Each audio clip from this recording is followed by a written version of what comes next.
Welcome to the God is the Issue podcast with Brad Wright. I'm your host, Jim Brangenberg. Think about it. Our view of God determines what we think on all moral, cultural, and economic issues. It even determines how we vote. Hope for the future of our country and our world lies in our ability to make God the issue in every issue.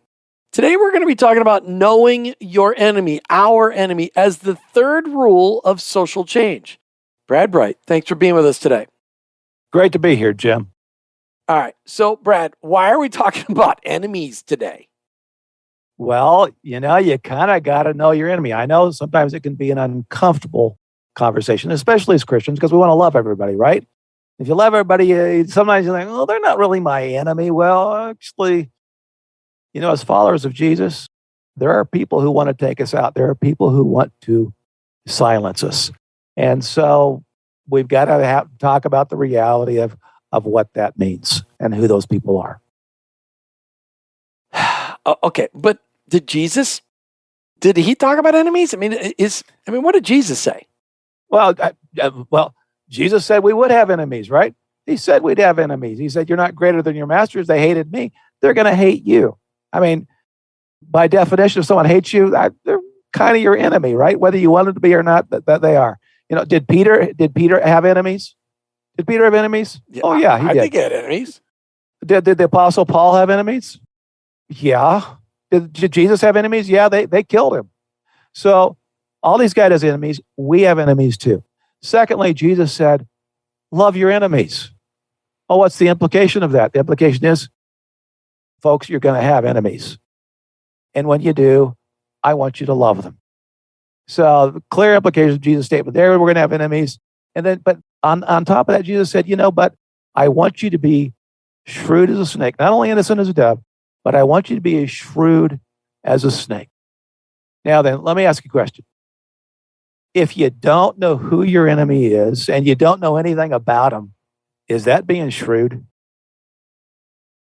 It's not. You can't be shrewd if you don't know who your enemy is. So in order to obey Jesus' command to be shrewd, you got to go learn something about who the enemy is, what they want, what they value, etc. The scripture also said Jesus knew what was in the hearts of those who wanted to take him out.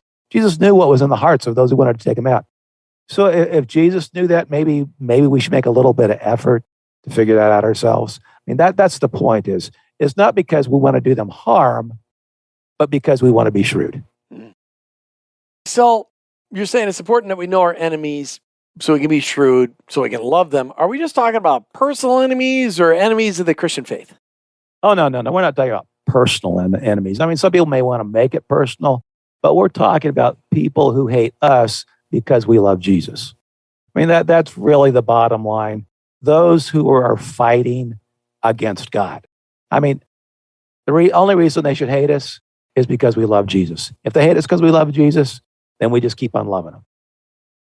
Okay, let's set a little biblical basis for this. In the Old Testament, were the Israelites told to know their enemies? Well, you remember when the Israelites were going into the promised land?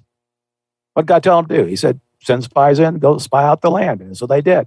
And then Joshua, when he go before Jericho, what did he do? He sent 2 spies into Jericho to kind of get the lay of the land. That's just using common sense. We need to know our enemy if we're going to do battle. We need to know our enemy if we're going to do battle. So you're saying this knowing our enemy thing is about battle. All right. Does it really make much of a difference to know our enemies? Well, did it make any difference in World War II?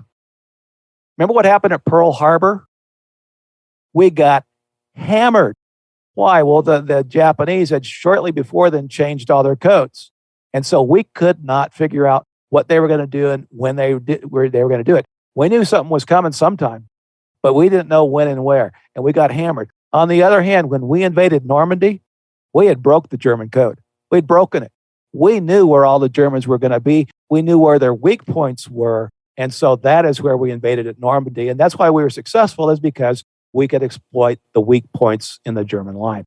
Did it make a difference? It made a huge difference. In one case, we got hammered. In the other case, we won because of good information about the enemy. Let me say one thing first. Okay. I used to work for the National Republican Congressional Committee. I was a deputy director there. One of my responsibilities was to do opposition research. And so as a result, all the stuff from the opposition groups would end up on my desk. I'd sit there, read through the opposition research, all the information.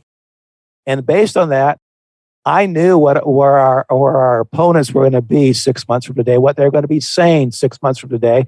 And so I'd prepare our talking points for our congressmen 6 months in advance, say, you are going to get hit with these questions. You're going to get hit with this stuff. And when you do, here's how you respond. Did that help our members be more effective? You bet it did.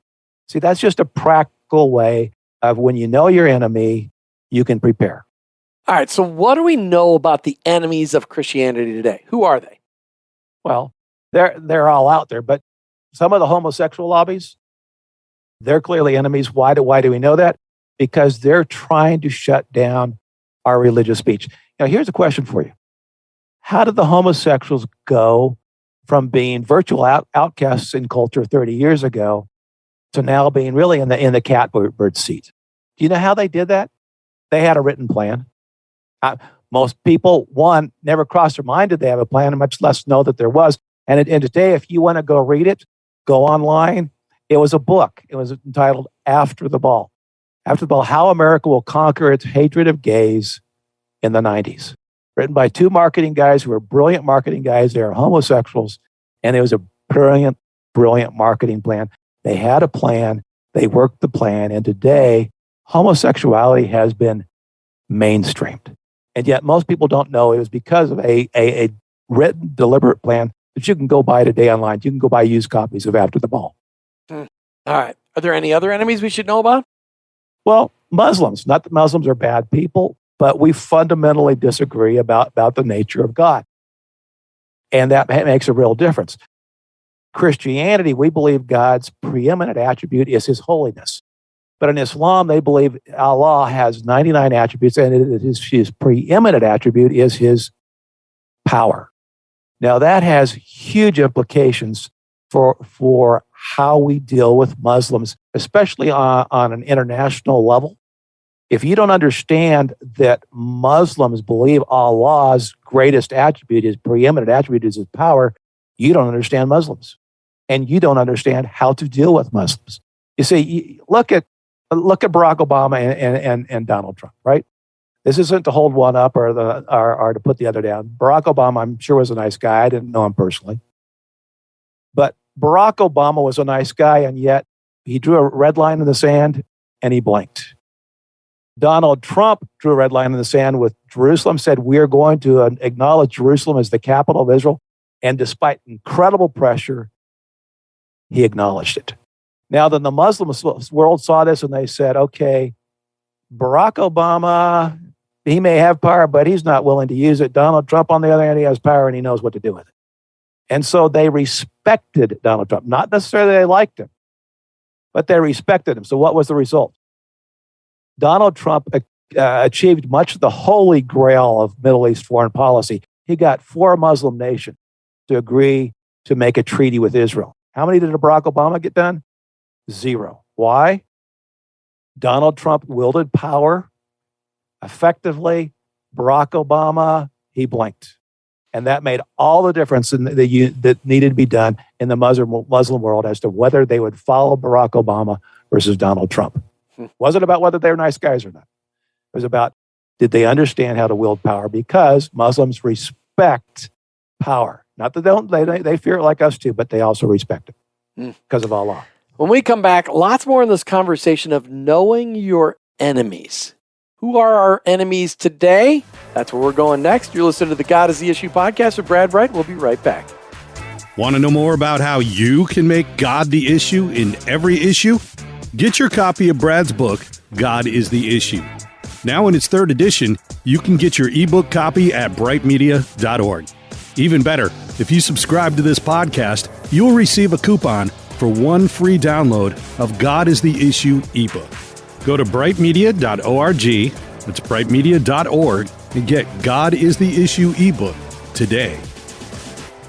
Hey, welcome back to the God is the Issue podcast with Brad Wright. Today we're talking about knowing your enemy. And Brad, let's just remind everybody, why do we need to know our enemy? Well, because Jesus commanded us to be shrewd. And you can't be shrewd if you don't know your enemy. I mean, it really is that simple. But it's about more than that, isn't it? I mean, if we don't know our enemy,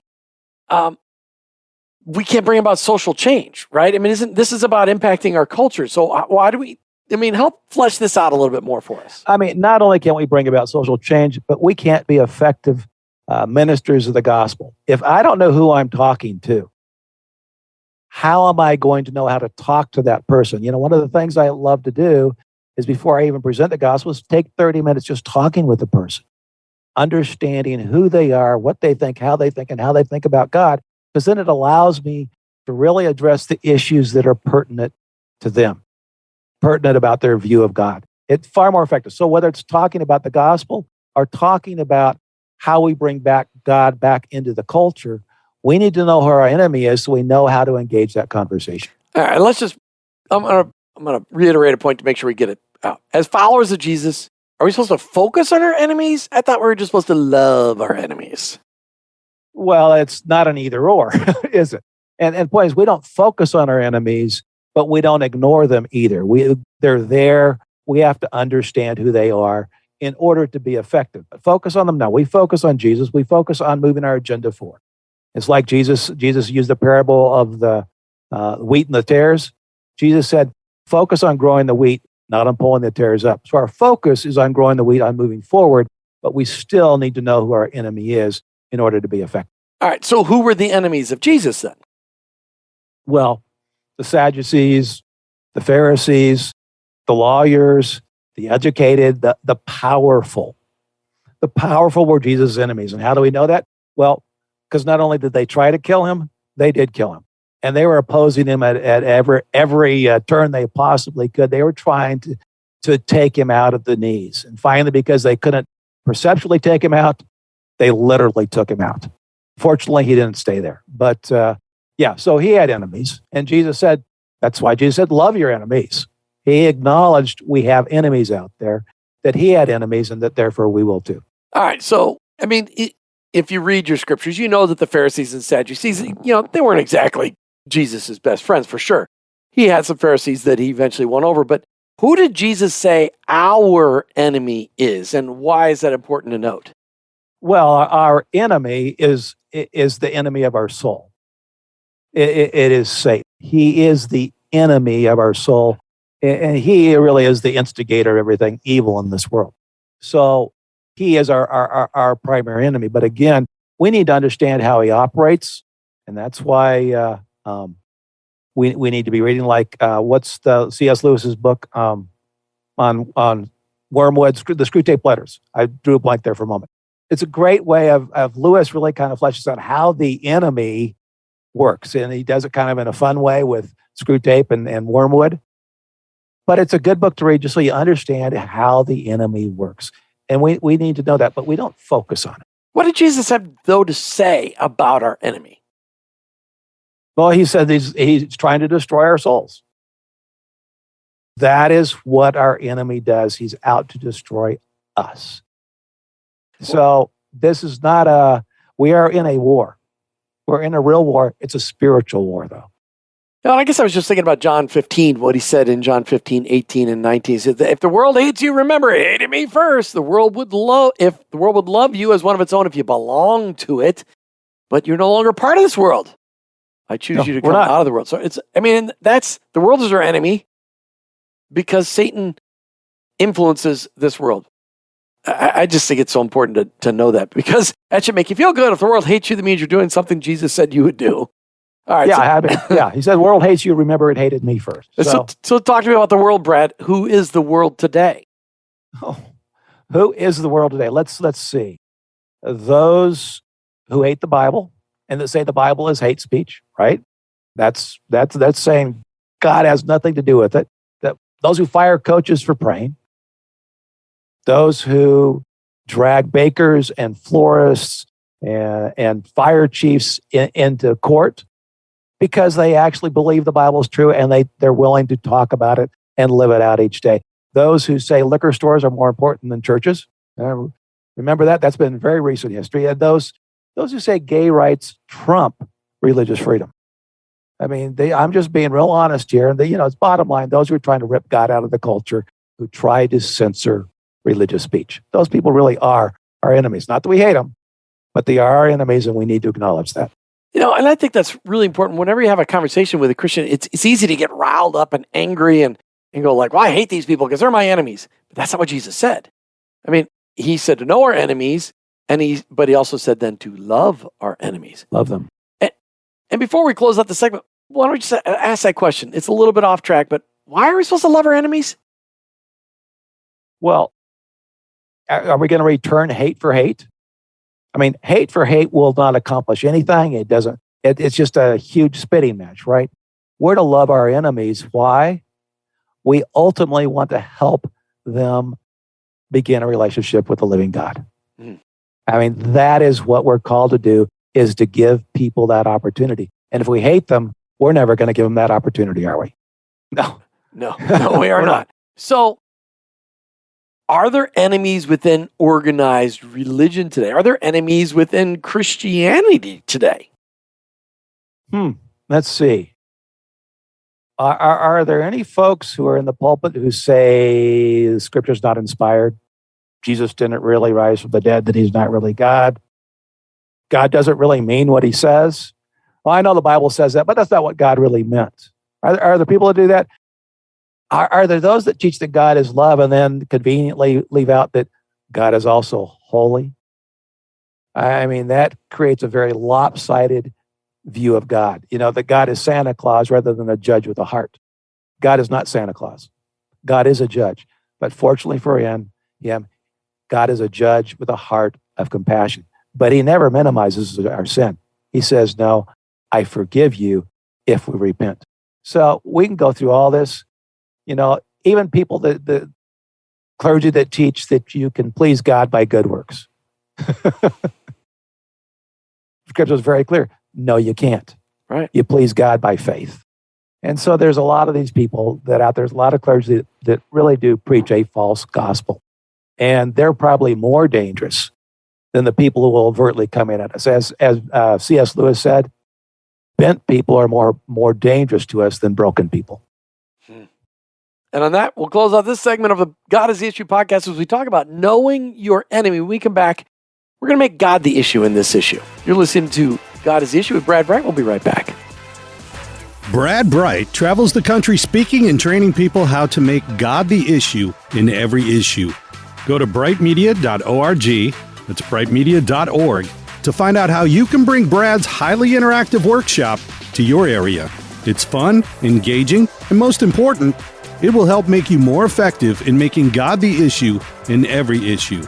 Go to brightmedia.org, that's brightmedia.org, and schedule Brad today. Hey, welcome back to the God is the Issue podcast with Brad Bright. We're having a conversation today about knowing your enemies, something Jesus told us to do. Brad, knowing our enemies and believing our enemies is maybe a funny thing. Imagine if the church in America actually had read that book. What was the book about homosexuals back in they had a book. Then it said the book was called After the Ball, How America Will Conquer. How America Will Conquer Its Hatred of Gays in the 90s. Imagine if the church, people in leadership in the church across America had read that book and believed them. Because I know they heard about the book and they're like, that'll never happen. But imagine if they believed it and they had known their enemies and the fact that their enemies have always been in the long game. They're not in the short game, the long game. Margaret Sanger was 100 years ago. She was in the long game. She died decades ago. But they had a long game. Imagine if we believed them. How would that change things? Well, frankly, I think our people that had read the book did believe them. They took them seriously. The problem is most of our people didn't read the book, didn't know what their real plan was, and therefore were naive to their own detriment. But had we known it and known what they were going to do, we could have easily combated it. I mean, one of the techniques they use is called jamming. That is, they're trying to shame you, intimidate you either into silence or moving your position. It's It's a way of manipulating you emotionally. Now, if our people had been aware of what the dynamic was, then once you know what the dynamic is, then you know how to respond to it. But when you don't know, it's a powerful psychological technique. And so a lot of our people went silent because they didn't know how to respond. So simply knowing what they were going to do ahead of time enables you to be more effective. But I challenge you in this because I was heavily involved in the church in the 90s, and I saw the wave of upcoming acceptance of homosexuality, but I never saw that on my birthday in 2015 that marriage between a man and a man or a woman and a woman would be codified in the Supreme Court of the United States. No way would I have ever believed that. No way. And I thought I knew my enemy. Well, then you didn't. And they told us what they were going to do. They told us how they were going to do it. I mean, so you can say, and the reason why we didn't believe it is because, well, it's never happened before, so it can't happen now. But no, these were, when you really read the book, you realize these two guys are marketing geniuses, and they're going to be effective unless we have a counter strategy. We didn't, and they were. And today I have no problem believing when they say they're going to do something, even though it sounds so ridiculous. I'm like, oh, this is what they really want to do. All right, let's get back. I wanted to ask that question because I remember thinking those thoughts. All right. This podcast is about making God the issue in every issue. How do we respond to our enemies? Knowing our enemies. What did Jesus say? Well, Jesus said that we're to love our enemies, but, you know, a few years ago, a friend of mine who's a strong believer now, he grew up not as a strong believer, but he became a follower of Jesus Christ. But his dad, to the day he died, was just a cantankerous, old, mean man. Well, I was visiting my friend one day, and he had just come back from seeing his dad the day before, just flown back. And he was just going, my dad is so mean. And he said, I don't know what to do. And I said, okay. I said, Larry, when a blind man steps on your toe, does it hurt? And he said, well, yeah. I said, but are you offended? And he said, no, I'm not. In fact, not only not offended, we immediately, once we realize the person is blind, we volunteer. We say, how can we help, right? Well, that's where we are today. When blind people step on our toes, that is when pagans step on our toes, it doesn't mean it doesn't hurt. It does hurt. But the difference is we don't get offended by it. Why? Because we understand they're blind and they need help. So how did Jesus demonstrate that he knew his enemies? Well, Jesus was always very direct. He knew who he was talking to, right? When the Pharisees came at him, he reframed every issue. But the point is, he was direct. He never watered down the truth, and that's why they killed him. So Jesus knew who his enemies were, and he confronted them. However, he distinguished between his enemies and those who need him.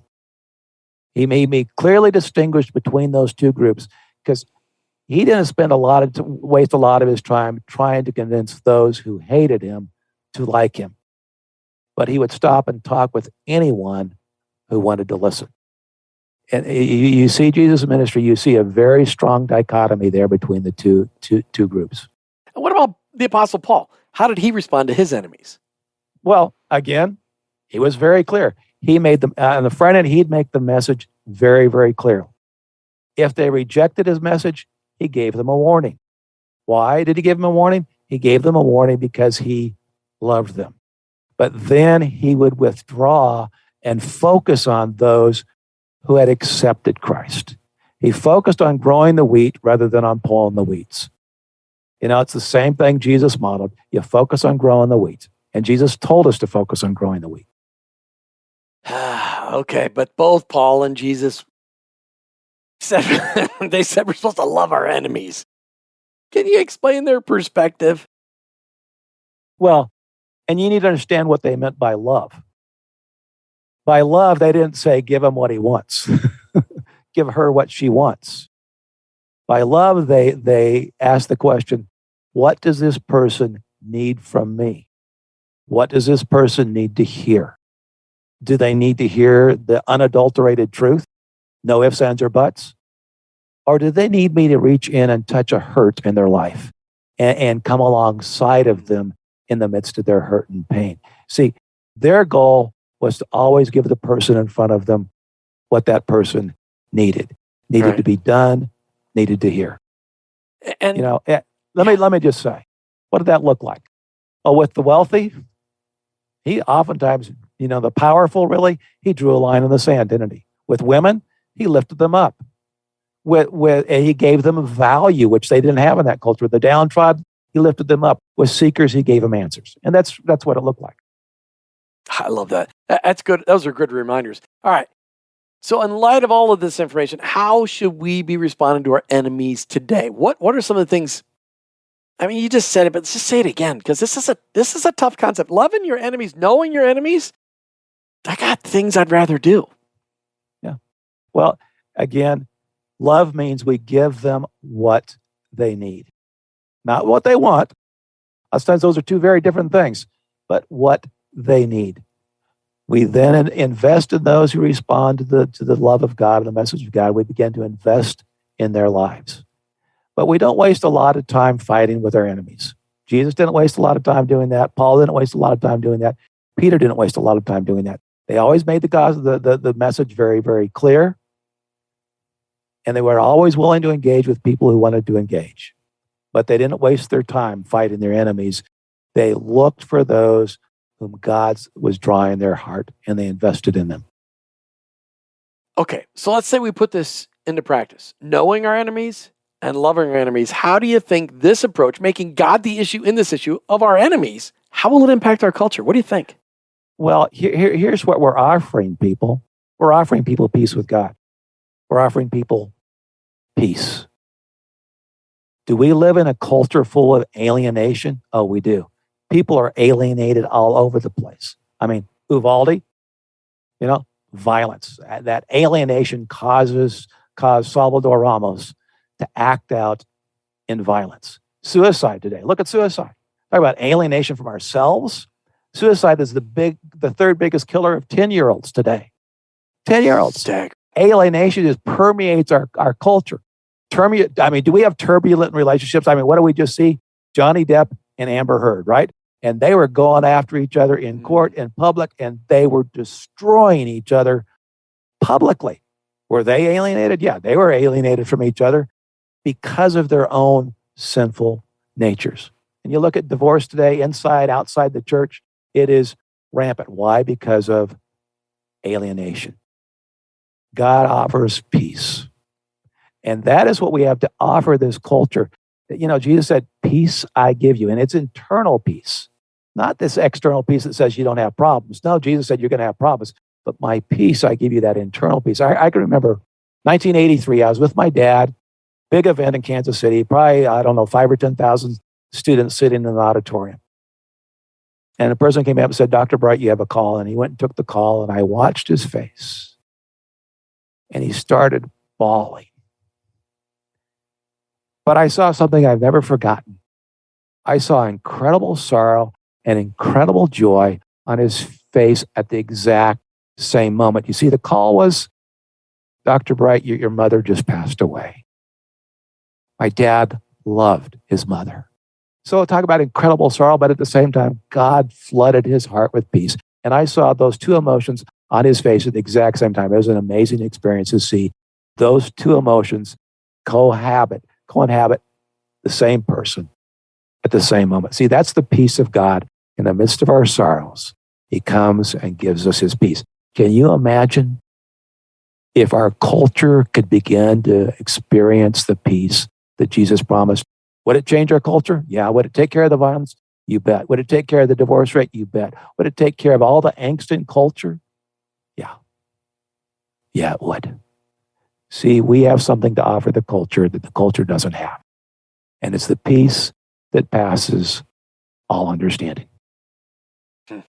Brad Bright, thank you. Great conversation on knowing our enemy. Thank you, Brad. Thank you, Jim. Thanks for joining us today on the God is the Issue podcast with Brad Bright. Remember, please check us out online. Our website full of great resources, brightmedia.org. Maybe you'd like that, Brad, come speak at your organization, your event coming up, brightmedia.org. Remember, always be kind during these kinds of conversations about making God the issue. Always be compassionate and always be shrewd while making God the issue in every issue.